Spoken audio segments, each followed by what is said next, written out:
कि इसको एंगल मान लीजिए, ए है, बी है और सी है, ए बी सी है, और इसमें ए बी का मान दे रखा है, ए बी बराबर दे रखा है कितना, तो 24 दे रखा है, और बी सी का मान कितना दे रखा है, बी सी का मान 7 दे रखा है, और कहता है ए सी निकालने के लिए, क्या कहता है, ए सी पहले आपको निकालना होगा क्योंकि ए सी पता नहीं है, और फिर आपको सवाल क्या कहता है, सवाल कह रहा है आपका कि साइन ए और साइन कॉस सी, साइन ए और कॉस सी का मान ज्ञात करना है। पहला में कहता है साइन ए और कॉस सी, ये निकाले का है। फिर क्या कहता है, दूसरा नंबर में कहता है कि कॉस, फिर क्या हो जाएगा, दूसरा में कह रहा है इसमें भी ए दे रखा है, ए और कॉस क्या दे रखा है, बी दे रखा है। तो इस टाइप से ये सवाल है। अब हमें निकालना क्या है, इसमें देखते हैं। तो पहले कर्ण निकालना है। तो कर्ण का फार्मूला क्या होता है, कर्ण को हम के याद रखेंगे। तो के से क्या लेंगे, तो इसका पहले लिखेंगे आधार ए और आधार होता है, तो कर्ण का फार्मूला होता है कि एच स्क्वायर प्लस आधार का स्क्वायर, ऊंचाई का स्क्वायर प्लस आधार का स्क्वायर, रूट अंडर में। तो के का वैल्यू, कर्ण का वैल्यू क्या निकल जाएगा, इसमें हम रख देंगे तो 24 का स्क्वायर प्लस 7 का स्क्वायर करेंगे तो ये 576 और प्लस का 49 आ जाएगा। अब क्या निकलेगा, इसका दोनों को ऐड करेंगे तो 625 निकलेगा, जो कि हमें रूट से बाहर कितने को मुक्त कर रहा है, 25 को, यानी के का वैल्यू कितना हो गया, 25 हो गया। अब आपको सवाल क्या कह रहा है, पहला नंबर में क्या कहेगा, पहला में कहता है साइन का मान भरने के लिए, साइन ए और कॉस ए कहा है पहला एंगल से। तो इसमें क्या कह देंगे, कॉस का मान हम भरेंगे इससे, तो ये मान के चलेंगे फिगर ए हो गया, ठीक है। तो इसमें क्या आएंगे, साइन का मान लंब बटा कर्ण होता है, तो लंब क्या लिखेंगे, तो लंब का मान हो गया एच बोले तो ऊंचाई कितना दे रखा है 24, और कर्ण का मान क्या दे रखा है, तो निकला कितना है मेरा 25, तो ये 25 हो गया। कॉमा दे करके फिर कह रहा है कॉस का मान कितना दे रखा है 7, और ऊंचाई का मान निकालेंगे दूसरे शेप में, तो क्या दे रखा है इसका 25। तो इस तरह से ये सवाल इसका हो गया है। अब अगले सवाल की तरफ हम चलेंगे। तो एक दूसरे सवाल और क्या कहता है, ये पहला नंबर का सवाल सेफ हो गया है। अब दूसरे सवाल में क्या कहता है, ठीक इसी टाइप से एक दूसरा नंबर सवाल आता है।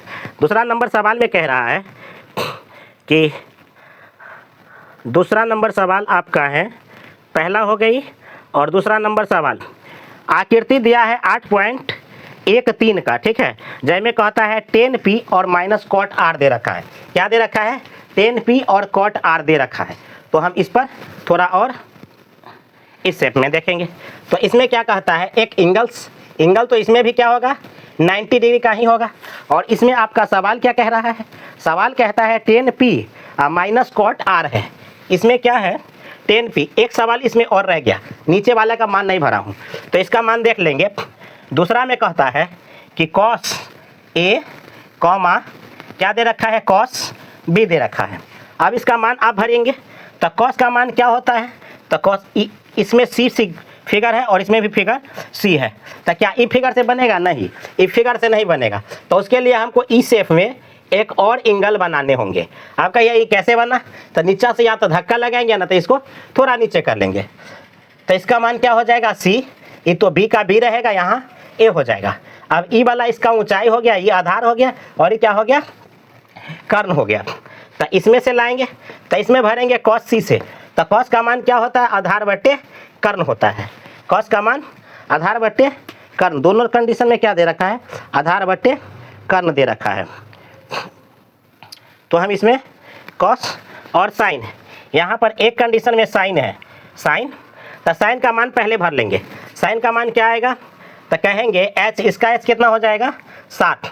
दूसरा नंबर सवाल का इसका हम यहाँ मान लेते हैं दूसरा नंबर।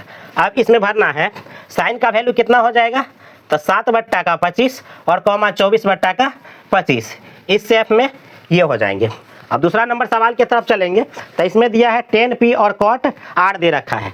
सवाल क्या दे रखा है, 10p माइनस कॉट आर है या कॉस आर, तो देख लेते हैं एक बार। कॉट p है, हाँ कॉट आर है, इसमें 10p और कॉट आर है, ठीक है। और एंगल कुछ इस शेप में दे रखा है। एंगल क्या दे रखा है, इसी टाइप का है, जिसमें इसका वैल्यू क्या कहा गया है 12 और इसका वैल्यू कितना कहा गया है 13 कहा गया है। तो पहले हमको इसमें आधार निकालना होगा, तो आधार का एंगल लगाएंगे। तो आधार बराबर क्या हो जाता है, तो इसका मान कहिएगा, यानी हो जाएगा के स्क्वायर घटे एच स्क्वायर, ठीक है, रूट अंडर में। अब कहेंगे के का वैल्यू कितना दे रखा है, 13 माइनस का 12, इसका भी स्क्वायर इसका भी स्क्वायर करेंगे तो ये कितना हो जाएगा, 1 6 और 9 माइनस क्या होगा 1 4 4, फैक्टर निकालिएगा इसका तो क्या हो जाएगा, दोनों में से घटने के बाद 25 बचा, जो कि रूट के बाहर कितना आ गया 5। तो ए का वैल्यू कितना निकल के आ गया, 5 निकल के आ गया, ए का वैल्यू 5 हो गया है। अब आपको भरना क्या है सवाल, टेन का मान क्या होता है, टेन और कॉट। तो ये दोनों फिगर, इसमें भी क्या होगा, एक और शेप का एंगल बनेगा, एक ऐसा एंगल बनेगा इस शेप का, और इस शेप में इसका नाम ए बी और सी होगा, और यहाँ सी बी और ए करिएगा, ठीक है। अब इस फिगर का नाम आप पी दे देते हैं और इस फिगर का नाम आर होगा, ठीक है। अब क्या करना है, इसको पलटाना है, कैसे, ये फिगर पलट गया। अब कहना है टेन पी, क्या दिया है, टेन पी माइनस क्या होगा, कॉट आर होगा। टेन का वैल्यू कितना होता है, तो टेन का वैल्यू लंब बट्टा आधार होता है। तो लंब कितना दे रखा है 12 और आधार कितना दिया है 5, तो 12 हो गया। अब उसमें जाएंगे, कॉट का वैल्यू क्या होगा, तो आधार बटे लंब होता है, तो आधार बटे लंब, तो आधार कितना हो जाएगा, तो आधार हो जाएगा 12 और लंब कितना होगा 5, माइनस का दोनों का एलसीएम लीजिएगा तो कितना होगा 5 और 12 माइनस का 12 करेंगे तो कितना हो जाएगा 0/5। तो इस तरह से इस शेप में इसका आंसर ये होंगे, क्या होगा 0/5, यानी कहने का मतलब होगा इसका आंसर 0 होगा। एंगल बनेंगे। अब 90 डिग्री के एंगल में क्या कहता है, एक समकोण त्रिभुज, क्या, एक समकोण त्रिभुज के मान को परिकलित करना है, जिसमें दे रखा है साइन का वैल्यू कितना दे रखा है, साइन का वैल्यू दे रखा है 3/4, और साइन का वैल्यू क्या होता है, तो लंब बट्टा कर्ण होता है, यानी इसको हम कह सकते हैं तो h और बट्टा के, यानी ऊंचाई बट्टे कर्ण होगा, यानी ई वाला शेप में 3 होगा और इसका वैल्यू क्या होगा 4 होगा। अब हमको निकालना क्या है, आधार निकालना, यानी ए निकालना है, बेस निकालना है, ठीक है। तो आज हम पहले इसका क्या करेंगे, बेस को हम निकाल लेते हैं। तो ए इक्वल टू क्या हो जाएगा, तो के स्क्वायर माइनस क्या हो जाएगा एच स्क्वायर होगा, ये दोनों का स्क्वायर करेंगे। अब कहेंगे के, तो के का वैल्यू कितना होगा, 4 का स्क्वायर माइनस 3 का स्क्वायर करेंगे रूट अंडर में, तो कितना होगा 16 माइनस का 9 होगा, जो कि फैक्टर में कितने आएंगे, रूट पर 7 बचा। अभी किसका मान है 7, तो ए बोले तो बेस। अब कहते हैं तो बेस आ गया मेरा 7। अब सवाल कहता है इसका कॉस और टेन के मान में परिकलित कीजिए, कॉस का मान और टेन का मान, कॉस ए है और टेन ए है, तो मान के चलिए फिगर ए है, तो यहाँ लेना है कॉस ए और क्या कहा है टेन ए, दोनों में हमें टेन में भरना है, तो इसी फिगर से भरा जाएगा। तो हम क्या करेंगे, इस फिगर में कॉस का मान क्या होता है, आधार बटा कर्ण, तो इसका मान क्या भर दीजिएगा, आधार कितना हो जाएगा √7 होगा और कर्ण कितना होगा 4, तो एक आंसर ये हो जाएंगे। अगला में कह रहा है आपका टेन का मान, तो टेन का मान क्या होता है 3/4, तो हम लेंगे 3/4, तो अगला मान क्या हो गया 3/4 हो गया। तो इस तरह से आपका चौथा सवाल हो गया। अब हम चलेंगे चौथा सवाल की तरफ। चौथा सवाल में क्या कहता है आपका, एंगल कुछ इस टाइप में है, एंगल क्या है, कुछ इस टाइप का है, ठीक है, ये टाइप का एंगल दे रखा है। अब इसमें मान क्या कह रहा है, एक कोण याद रखिएगा, ये कितना हो जाएंगे, ये आपका तीसरा सवाल था, कितना नंबर सवाल, तीसरा नंबर। और अब हम बना रहे हैं चौथा नंबर सवाल। ये चौथा नंबर सवाल क्या कहता है, 15 cot A = 8 है, क्या कहता है 15 cot A = कितना है 8 है, 15 cot A = 8 है। तो इसमें हम मान डालेंगे, क्या करेंगे इसका मान, यानी ई गुना में है इधर आके भाग में, तो कॉट का वैल्यू कितना हो जाएगा, कॉट ए का वैल्यू 8/15 हो जाएगा, और कॉट का वैल्यू होता है आधार बट्टे कॉट का वैल्यू होता है लंब, तो आधार कितना हो गया, तो हमें आधार हो गया 8 और ये लंब यानी ऊंचाई कितना हो गया 5। अब इस पर हम क्या करेंगे, मान तो हमारा 2 आ गया, ऊंचाई निकल गया और आधार निकल गया, तो हमको निकालना क्या है कर्ण निकालने के लिए बोलेंगे कि, तो हम यहाँ फार्मूला लगाएंगे h² प्लस r² यानी a² बेस, क्या हो जाएगा r भी कह सकते हैं या बेस। तो h का वैल्यू कितना हो जाएगा, 15 का स्क्वायर प्लस क्या हो जाएगा 8 का स्क्वायर करेंगे रूट अंडर में, तो 225 प्लस कितना हो जाएगा 64, दोनों को ऐड करते हैं तो कितना हो जाएगा 25, 15 को ऐड करेंगे तो 289, कितना हो जाएगा 289, जो कि फैक्टर निकालेंगे इसका, तो क्या आ जाएगा के का वैल्यू निकल के आ जाएगा कितना 17 हो जाएगा। हमारा के का वैल्यू कितना आ गया 17। अब कहते हैं हमारा ये तो हो गया। अब इसका मान कहता है साइन ए और सेक ए का मान ज्ञात करना है। क्या देना है? साइन ए और सेक ए, ये दोनों का मान क्या करना है हमको दिखलाना है। चलिए साइन ए का मान क्या होगा? तो साइन का मान होता है ऊंचाई बट्टा कर्ण, यानी ऊंचाई बट्टा कर्ण। तो ऊंचाई कितना दे रखा है 15 और बट्टा क्या कहेंगे 17। 15 बट्टे क्या हो जाएगा 17। और इसके बाद सेक का मान क्या होता है? सेक किसके अपोल होता है? कॉस के। कॉस का मान क्या तो होता है आधार बट्टे लंब। तो इसका हो जाएगा लंब बट्टे कर्ण बट्टे आधार। इसका मान क्या हो जाएगा 17 बट्टे का 8 हो जाएगा। तो ये दो मान इसका हो गया और इसमें ये दो मान इसका हो गया।